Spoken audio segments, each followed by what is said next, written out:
Volunteers. They're an important part of any large-scale event, and the Rogers Cup is no exception. While all volunteers at the Cup play a part, there's one member of this red-shirted army that stands out. Her name is Wanda Restivo, and when she began lending her time to the tournament, the CN Tower had just been completed, Pierre Trudeau was the Prime Minister, and the internet, well, it hadn't even been invented. I've been a tennis player all my life. My father played tennis, and a lady was involved in it and said she needed somebody to help out, so that's how I started, and I've been here ever since. Love it. It's been 36 years since her first Rogers Cup, and she's certainly done her share.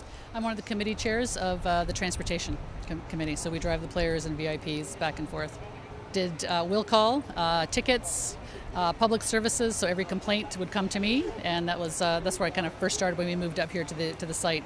Now it's the old site that was close to Kiel, and once we came here, I joined transportation.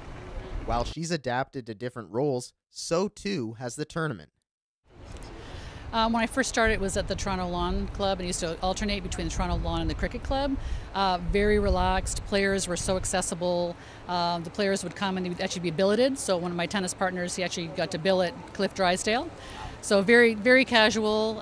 It's just become bigger. The money's bigger, much more competitive. Players are much more serious. This stadium is huge. It's just so many more people involved. It was more of an intimate kind of group. All the volunteers kind of knew each other, and now, 800 plus. It's just growing bigger and bigger all the time. When reflecting on her time at the Cup, there are two names that stand out. Rod Laver, my absolute idol, absolutely adored him. He played here when I first started, and such a nice man, super talented, so gracious. And Steffi Graf, by far one of my favorite players, just class all the way. For Wanda, it's easy to find a reason to come back every year for this special week.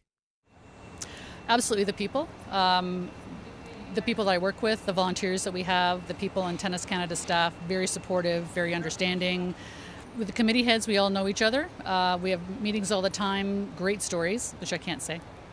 Not flattering sometimes to certain people, but anyway, the volunteers are always up. They come back year after year. We have a large committee for us, and there's very few that can't come back year after year. So it's a very committed group of volunteers. Everywhere you walk around, they love the sport, they love being here, they love the energy, they love giving to tennis. As a person who's been around Tennis Canada for a while, Wanda has a real grasp of where this sport is going in the country.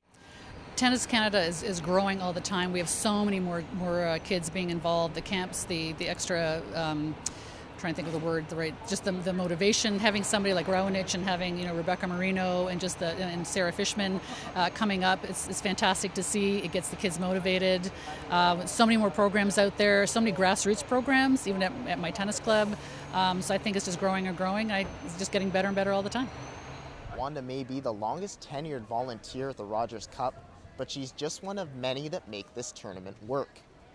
And whether it's a championship Sunday or a rain-delayed Tuesday, these are the people that make this tournament great.